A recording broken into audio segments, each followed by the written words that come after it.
This is absolutely the most arrogant bank robber boss in history. While all his henchmen are slaughtering people inside the bank, he is leisurely smoking a cigar right at a cafe opposite, right in front of the police chief. The SWAT agents guarding the door quickly raise their guns to aim. However, the robber boss Gabriel Shear remains calm. Before the threat of the robber boss Gabriel, the SWAT agents standing guard nearby can only obediently make way for him. At this moment, arrogant Gabriel puts on sunglasses. Even the helicopter hovering in the sky, the snipers lying flat on the wall, and hundreds of fully armed SWAT agents on both sides of the street do not catch his eye. He blatantly walks inside the bank, which has been surrounded on all sides. Turns out Gabriel's henchmen had kidnapped dozens of hostages beforehand. On every hostage is strapped a 20-pound plastic bomb along with 15 pounds of stainless steel ball bearings. Just need the hostage to leave the bank and the bomb will immediately explode. To prove what he said is the truth, Gabriel orders his henchmen to take a hostage outside to demonstrate power. The police chief with a tough attitude immediately orders the sniper to prepare to open fire. Although Agent J.D. Roberts in charge of negotiations tried his best to stop it, the police chief thought the robbers were just bluffing.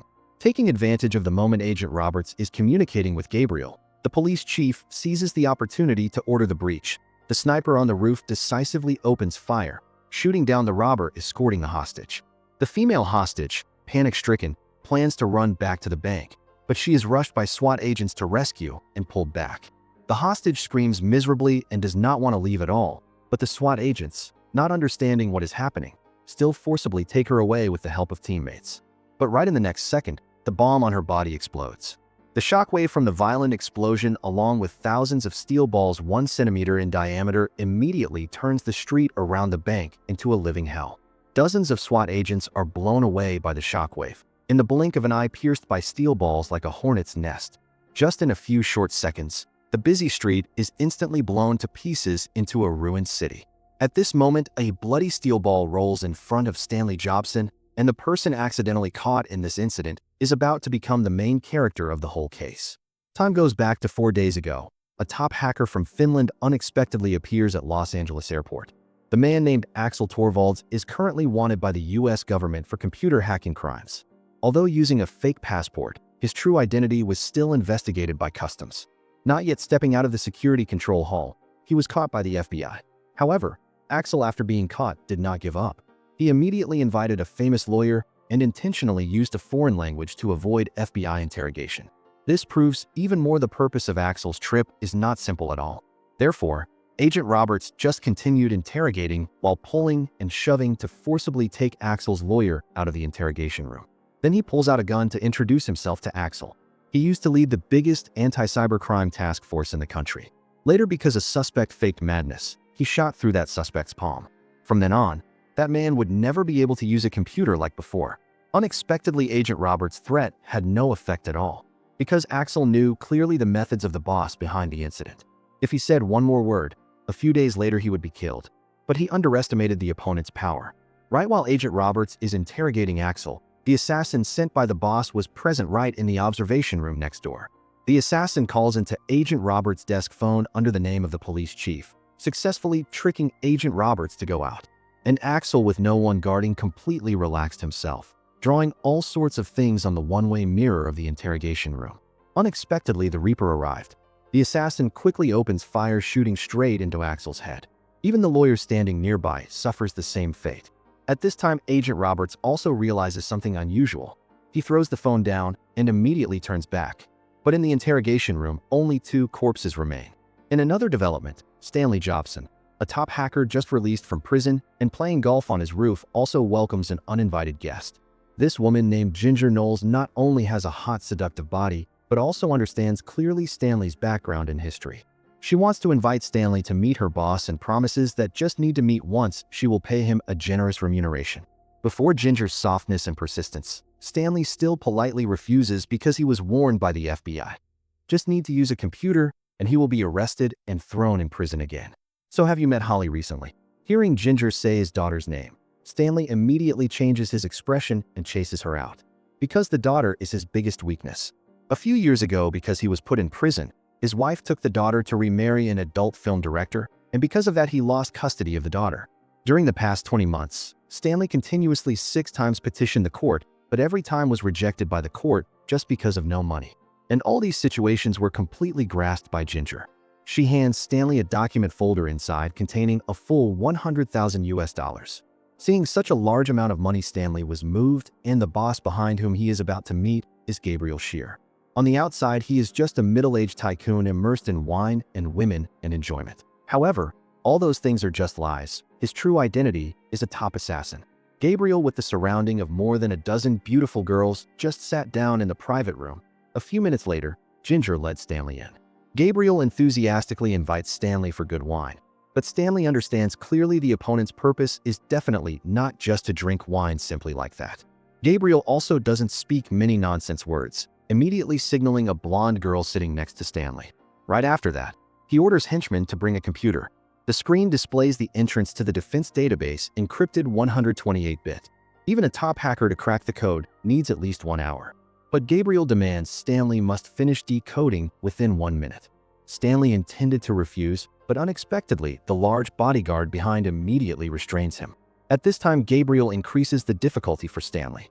Not only is there a beautiful girl next to him bending down to tie his shoelaces, but the pistol of the henchman is also pointing straight at his temple. Facing double psychological and physical pressure, Stanley finally no longer hesitates, his hands like an engine typing the keyboard frantically. But after many tries, the system still refuses to allow access. Gabriel, sitting next to him, also starts counting down. At this time, Stanley uses force to rub 2 hands, finally performing the hand speed that he practiced hard for 3 years in prison for everyone to see. But when he presses enter, the system still refuses access. Gabriel, seeing that, tells the henchman to pull the trigger, but a surprise happens. Turns out inside the gun there are no bullets. All is just a joke of Gabriel. But Stanley also didn't let everyone down. Just see him press enter the defense database, encrypted 128-bit allowed access. Gabriel is happy like crazy. This time he finally found the right person. After that, he leads Stanley to his luxurious villa. Here has been installed a supercomputer connecting 7 screens. He invites Stanley here with only one goal. That is for him to write a supercomputer virus capable of cracking the 512-bit encryption system. Just need to succeed. He will receive 10 million US dollars remuneration. But Stanley still has many things to worry about. So Ginger bends down to personally perform the illustration operation for him to see. Under the double temptation of money and beauty, Stanley quickly completely gets lost in the gentle place of Ginger. Agent Roberts on this side also does not sit still. Through comparing surveillance cameras at Los Angeles airport, 2 passers-by witnessed Axel being arrested, then picked Stanley up from prison only 2 hours later, the person whom he personally put in. Within 1 day, 2 top world hackers appear in Los Angeles. Definitely, there is some conspiracy hidden inside. Agent Roberts is sure that Stanley will go to the ex-wife's house to visit the daughter. So he orders subordinates to monitor the ex-wife's house. Sure enough, the next day, Stanley drives Ginger's sports car, sneaking to pick up the daughter to go out. But when he just took the daughter back to the father's house, an FBI agent monitoring nearby quickly sits in his passenger seat. Stanley hurriedly turns his head back and recognizes Agent Roberts, the person who threw him in prison, sitting in the back seat. So he pretends to admit defeat, then suddenly knocks out the big agent. He drives the car, smashing hard into Agent Roberts' police car. Right after that, he jumps out of the car and runs to escape. Unexpectedly, just running a few steps, he arrived at the edge of a cliff. Not in time to think, Stanley quickly climbs over the barrier and jumps down the steep slope of more than 60 degrees in front. Agent Roberts, chasing behind, also does not fear jumping after. Huge inertia causes both to roll quickly like a ball.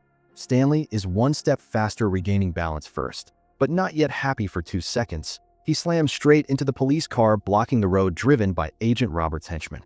Stanley knows himself there is no way to escape, so can only tie his hands to be bound. Agent Roberts angrily drags Stanley to the car's side. He shouts loudly, questioning Stanley why run away.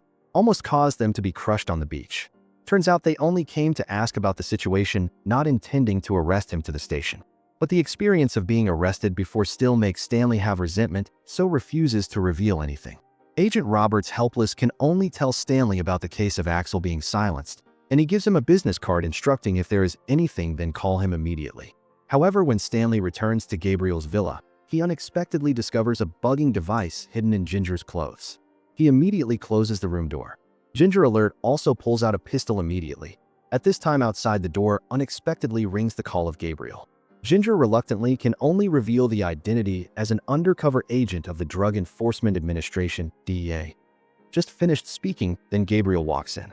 Gabriel calls Stanley separately out the door. Stanley's eyes before leaving are even more implied. Both go to a cafe located in the city center. Here, Gabriel reveals the entire plan to Stanley. Turns out, in the early 80s, the U.S. Drug Enforcement Administration, to collect evidence of money laundering of drug cartels, secretly launched a special campaign with code name SWF, Swordfish. They established many shell companies within 1 year until the campaign ended in 1986. The accounts of these companies collected more than $400 million, and this money was not confiscated, but still lay in the accounts, continuing to generate profit. Up to now, the balance has exceeded $9.5 billion. They just need to use the supercomputer virus to break the bank's firewall to be able to easily steal this huge amount of money. But Stanley pours on him a bucket of cold water. Because the server can only be accessed at those banks owning the main network line, finding them is almost impossible. However, Gabriel calmly tells Stanley to look out the window. Turns out opposite the cafe is the World Bank, the place containing that main network line. In another development, through monitoring Stanley continuously for 2 days, the FBI side also gradually discovered more clues. The people contacting Stanley look like famous figures in the upper class, but just looking at the gate can recognize they were all military personnel. Moreover, inside their villa is equipped with 2 super broadband cable lines that only banks have. Judging from the strong amount of heat radiating from inside, certainly in the room is equipped with high-performance host computers. Gabriel, with strong aura, also quickly fell into Agent Roberts' sights from his gestures and behavior. Agent Roberts is sure that this person is the mastermind of the whole gang. To clarify all the mysteries behind this group of people, he immediately orders subordinates to investigate Gabriel. Immediately, the information Gabriel is investigated by FBI reached the ears of Senator Jim Reisman. He immediately calls Gabriel.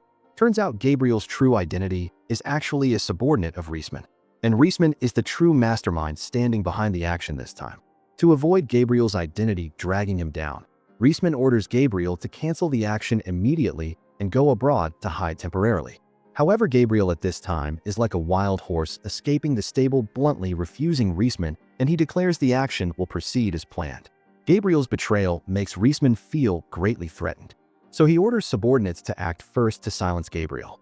On another side, the work of writing the supercomputer virus of Stanley has also achieved great progress through downloading a virus program set that he wrote from college time. Stanley successfully upgraded it into the latest firewall decoding program. Right when he prepared to drink celebratory wine, he discovered the good wine in the bottle had run dry long ago. Luckily, in Gabriel's wine cellar, there are still many reserves. When Stanley is holding the finished wine bottle to search thoroughly, he unexpectedly discovers a corpse, and the person dead is exactly Gabriel. Stanley, scared, quickly leaves the wine cellar, but when just going upstairs, he was almost scared to death. Seeing Stanley is terrified, then cunning Gabriel immediately guessed his thoughts.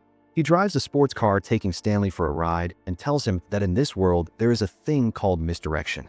Like the magician making an elephant disappear in the crowd for no reason. There are times what the human eye sees is not the truth. At this time, Gabriel unexpectedly discovers the car following through the rearview mirror. Gabriel immediately shifts gears, accelerating, zooming through the intersection, turned red with a speed of more than 200 miles per hour. Although causing chaos, the chasing car behind is still not shaken off.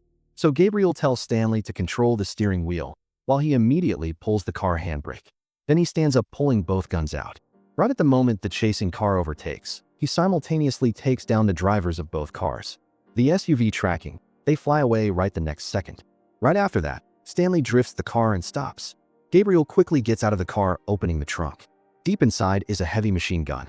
At this time, 2 other assassin cars also quickly rush in, and Gabriel also finished loading ammo. After a series of high-speed sweeping, the assassin reinforcement cars immediately explode in a sea of fire. Gabriel drags the assassin shot, full of holes out. Sure enough, it is a henchman of Reisman. Realizing not much time left, Gabriel gave the final ultimatum to Stanley. He must finish writing the entire supercomputer virus within 12 hours. The next day, Gabriel goes by helicopter, finding Senator Reisman, who is fishing in the reserve. He does not say any more superfluous words. Just one shot sends him to eat a boxed lunch. Stanley also didn't let him down. Noon the next day, he handed the floppy disk containing the finished program to Gabriel. Gabriel also keeps the promise, immediately calling the Swiss bank. The remuneration of $10 million was transferred to Stanley's personal account. To lure Stanley to finish the remaining work, Gabriel finally revealed his true identity to him. Turns out they are all members of a Jewish revenge organization. Because of dissatisfaction with the weak, unbearable foreign policy of the US, they decided to act themselves to wage war with the enemies of America. And the huge amount of $9.5 billion is their first war fund. At this time, Stanley realizes Gabriel wants to forcibly take over the bank by force to connect to the main network line inside. So Stanley, not wanting to aid the evil, quickly pulls the electric cable and escapes. But the henchman intending to chase is stopped by Gabriel because he knows Stanley will definitely return. Sure enough, when Stanley arrives at the ex-wife's house, discovers both of them fell down in a pool of blood, and the daughter Stanley loves most also disappeared without a trace. This is clearly Gabriel's method. Stanley falls into a dead and only remaining way is to call Agent Roberts. Meanwhile, Gabriel at this time led a convoy of Hummer cars storming into the World Bank that they had scouted before.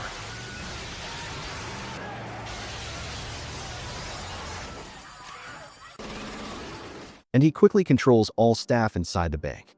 Next, he puts on every hostage's specially made bomb vest.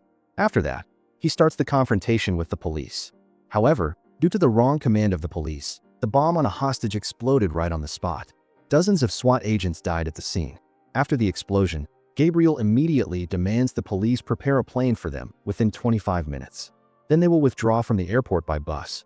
The police, with heavy casualties, dare not act rashly anymore, can only temporarily meet every request of Gabriel. At this time, Stanley also arrived at the bank following the instruction of Agent Roberts. Gabriel tells henchmen to lead Stanley's daughter out. Just need him to help finish the bank transfer. He will release his daughter immediately. Stanley, helpless, can only obediently do as told. Very quickly after that, $9.5 billion was transferred to the designated account. Gabriel keeps the promise and releases both father and child. But right when they are about to step out of the bank, the account just successfully transferred quickly returns to zero. Stanley risks his life knocking down 2 henchmen successfully for the daughter to escape, while he is controlled by the robbers again. Gabriel furiously pulls out a gun to threaten. However, Stanley at this time is not panicked at all. He set up a 1024-bit encryption program for this money. Every minute, it will be transferred to a different account. Just need Gabriel dare to kill him. They will fail completely, not getting a penny. Stanley also gives his condition. Just need Gabriel to release all hostages on the spot. He will transfer money to the designated account. However, Gabriel also had preparation from before. He orders henchmen to bring Ginger out. Then he uses a noose to hang her up. Turns out Gabriel had early discovered Ginger is an undercover agent of DEA. Seeing Ginger about to not be able to breathe, Stanley can only do as Gabriel's request, perform the transfer again. He successfully transferred back the entire $9.5 billion. At this time, Gabriel orders henchmen to lower Ginger. But the next second, he shoots through her heart. Looking at Ginger's body lying on the floor, Stanley completely cannot believe his eyes.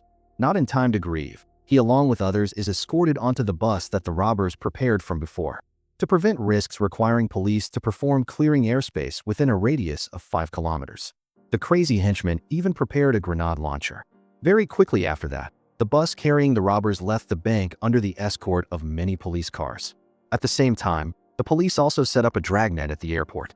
Even the pilots are SWAT agents in disguise. Just need the robbers to arrive at the airport according to plan. Surely they will not escape disaster. Unexpectedly, the perfect plan of the police failed again when the robbers' bus went to the entrance of the airport highway. They accelerated straight towards the commercial center area. Agent Roberts immediately shouted, calling. The robbers did not reply, but opened the door lid on the roof. At this time, a heavy transport helicopter unexpectedly appeared in the sky above the bus. The robbers pulled ropes, carefully locking and hooking onto the roof. A few seconds later, the bus weighing more than 30 tons was lifted into the air by the helicopter. The FBI, after having cleared the airspace from before, could only stand watching helplessly the robbers escape from the sky.